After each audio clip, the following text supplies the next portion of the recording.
Good morning, everybody, and a very good morning from Pawalgarh. ये वही पवलगढ़ है जहाँ जिम कॉर्बेट ने अपना सबसे बड़ा बाघ मारा था. कल रात को तो ज़्यादा कुछ दिखा नहीं सका था, अंधेरा था. चिड़ियों की चहचहाहट देखिए, वाह.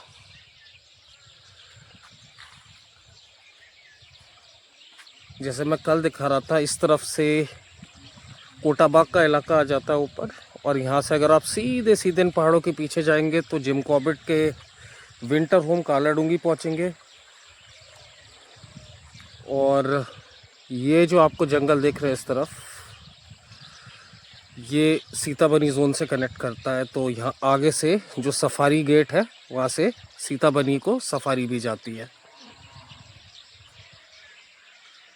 ये नहर जो है, ये इस तरफ दापका नदी है, वहाँ से निकाली हुई अंग्रेज़ों के ज़माने की ये नहर है. और ये है पवलगढ़ गांव, जो आप समझ लीजिए आज से 94 साल पहले 1930 में कैसा होगा. क्योंकि ये जो बैचलर ऑफ पवलगढ़ मारा है, मेरे ख्याल से, and do correct me if I am wrong, 1930 के आसपास मारा है. और ये जो रोड है, इसके बारे में जिम कॉर्बेट ने जिक्र किया है कि this was a cattle track. तो अब पता नहीं उस ज़माने में इसमें गाड़ियाँ चलती होंगी या नहीं चलती होंगी, पैदल रास्ता ज़रूर होगा. और यही नहर आपको दिखाई थी.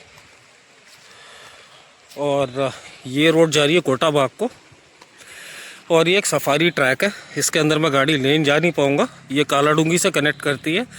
यहीं से 3 किलोमीटर दूर है कचियार स्रोत, जहाँ पे संभवतः वो जानवर मारा गया था, द बैचलर ऑफ पवलगढ़.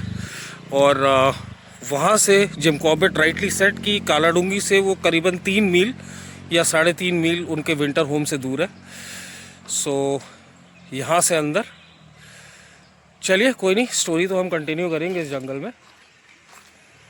और ये इधर सीताबनी का जंगल आ गया आपका. यहाँ से सफारी जाती है, और ये जो आपको देख रहा है यहाँ से आती है. और ये पूरा रिस्ट्रिक्टेड फॉरेस्ट एरिया है. और यहाँ पे वो रास्ता जो कचियार स्रोत को जा रहा है. चलिए इनसे मैं पूछता हूँ. कचियार स्रोत तो आपको ले नहीं जाता हूँ, लेकिन ये स्टोरी हम इसी जंगल रोड में कंटिन्यू करेंगे. उससे पहले ये है पवलगढ़ का the famous forest rest house. यहाँ पे देखेंगे इसको थोड़ा सा. ये देखिए, ब्रिटिश काल का बना हुआ, खूबसूरत.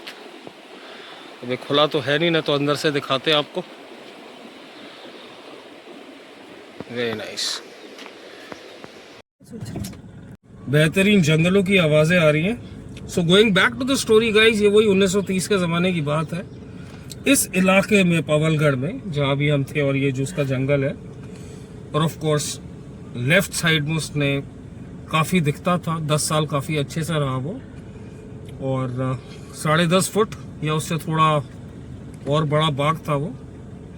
तो उस ज़माने में ट्रॉफी हंटिंग बहुत होती थी. ट्रॉफी हंटिंग जो मतलब लोग शौक के लिए जो शिकार करते थे, ज़्यादातर अंग्रेज़.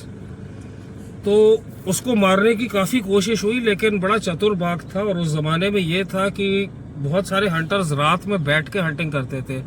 तो उस समय गवर्नमेंट ने क्या किया था कि नाइट हंटिंग प्रोहिबिट कर दी थी. अभी देखो जंगल के बीच से अंकल पैदल पैदल जा रहे हैं, मॉर्निंग वॉक. हाँ, तो उस वजह से वो काफ़ी सरवाइव कर लिया. हालांकि 2 बीट्स कराई गई थी. बीट्स बोलते हाका, जिसमें एक तरफ से लोग खूब हल्ला करते हुए पूरा जंगल खंगालते हुए जाते हैं, और एक पॉइंट पे ले जाते हैं जहाँ पे शिकारी मचान पे बैठा होता है. तो 2 हाके या 2 बीट्स ऐसी लगी थी. एक में मेरे ख्याल से जेफ एंडरसन थे. उसमें हुआ क्या कि बाघ बिल्कुल उनकी मचान तक पहुंच गया था, लेकिन जो रस्सियों से, तांतों से उनकी मचान बांधी हुई थी, उसमें कुछ गड़बड़ी हो गई और बाघ भाग गया, बैचलर ऑफ पवलगढ़, और भाग गया था. और दूसरी बार एक और थे, उनका, वो भी अंग्रेज थे. अब हुआ क्या, बीट होनी थी, लेकिन बीट होने से पहले ही, हाका होने से पहले ही वो बाघ उनके मचान पे पहुंच गया। तो जिम कॉर्बेट बड़ी हास्यास्पद चीज बताते हैं कि जब बाघ वहां पहुंचा तो वो शिकारी अपनी पाइप में तंबाकू भर रहा था, तो वो वहां भी बच गया। तो जिम कॉर्बेट भी उसकी तलाश में यहाँ पे आए। एक कमिश्नर थे यहाँ के नैनीताल के, वेंडम, उन्होंने उनको काफ़ी अच्छी जानकारी दी थी इसके बारे में, because he too had a very keen knowledge about tigers in this area. So वही इलाका यहाँ से लेफ्ट साइड अगर आप जाएंगे, जो कचियार स्रोत है, उस इलाके में जिम कॉर्बेट आए। पहले पैदल पैदल आए होंगे काला डूंगी से, जो उनका विंटर होम था, अपने कुत्ते रॉबिन के साथ। रॉबिन के बारे में आपने काफ़ी जगह सुना होगा if you read Jim Corbett, उनका बड़ा फेवरेट डॉग था। इनफैक्ट जो आप मेरा कुछ व्लॉग्स देखेंगे जिसमें I have covered his home in काला डूंगी, रॉबिन की ग्रेव भी मैंने उसमें दिखाई है। सो सुबह सुबह ओस में पड़ी, ओस पड़ी हुई पत्तों पे, विंटर मॉर्निंग, भाप गया था और वो काफ़ी डर गया था रॉबिन। और जिम कॉर्बेट भी, क्योंकि इतनी थिक अंडरग्रोथ थी, और देखिए जब आपको बाघ दिख नहीं रहा है, कोई जानवर कॉल नहीं कर रहा है, तो एक किस्म का थोड़ा असमंजस इंसान में हो जाता है। तो रॉबिन को लेके वो वापस चले गए थे। And then he came the next morning. The next day when he came, उन्होंने उसी एरिया में गए और उन्होंने बैचलर ऑफ पॉलगढ़ को ढूंढना शुरू किया। उनको पग मार्क्स भी मिले, बहुत बड़े पग मार्क्स, विच ही अज्यूम की उसी के हैं।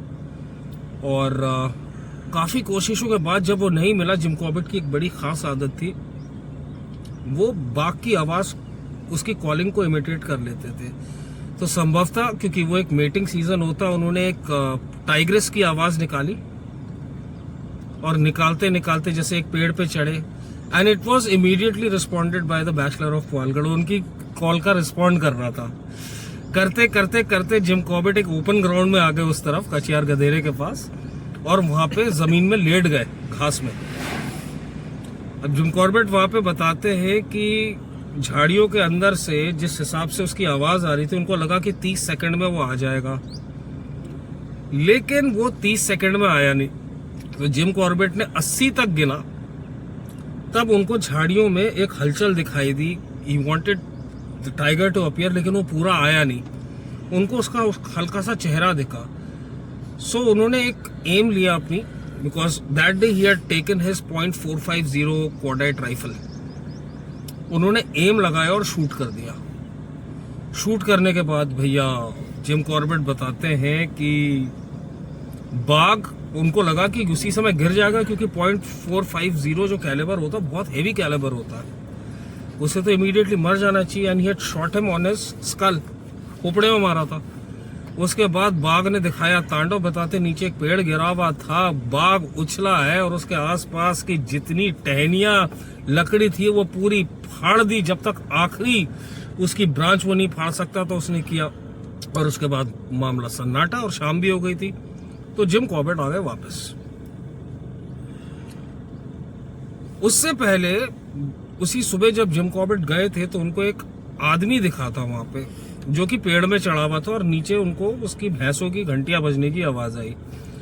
तो जिम कॉर्बेट देखे वो नीचे आया, बड़ा खुश हुआ कि आप इसको मारने आए हैं। उसी मॉर्निंग जिस दिन जिम कॉर्बेट ने ये शूट किया था उसको। एक सेकेंड,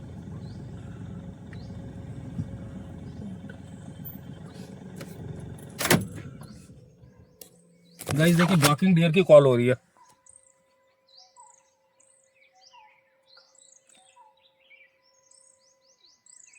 बंद हो गई। ये देखिए बाकिंग डियर कॉल कर रहा है।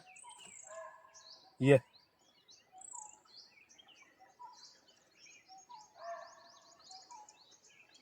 स्ट्रेस कॉल हो रही है बाकिंग डियर की।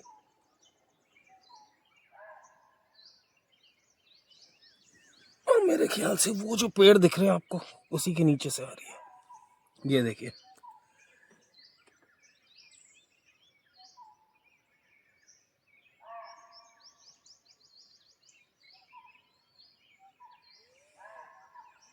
प्रेडेटर मूवमेंट हो सकता है, हालांकि इसकी 50-50% चांस होती है कॉलिंग की।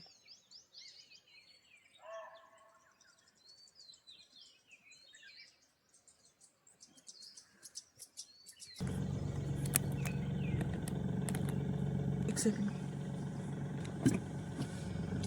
हाँ सो गाइज वो बंदा जो था वो बड़ी खुशी से नीचे और बोला सर वो शैतान को मार दो, जिस हिसाब से वो बड़ा है और वो मेरी भैंसों के आसपास आ रहा है, और कोई नॉर्मल टाइगर होता तो हम उसको पेड़ पे भगाते, मैं जैसा भगाता हूँ तो वो वापस ही हमारे ऊपर गुर्राते हुए आ जाता है।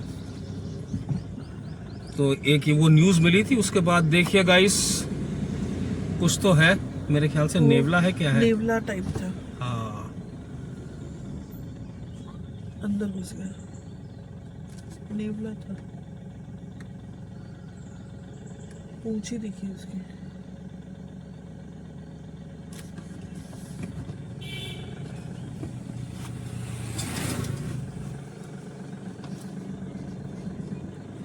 सो एक वो इंसिडेंट हुआ था, तो जब जिम कॉर्बेट ने उसको शॉट मारी, अंधेरा हो गया था और आप श्योर नहीं हो कि बाघ मरा है या नहीं मरा है, और एक घायल शेर जो होता है और ज्यादा खतरनाक होता है, तो जिम कॉर्बेट वापस आ गए।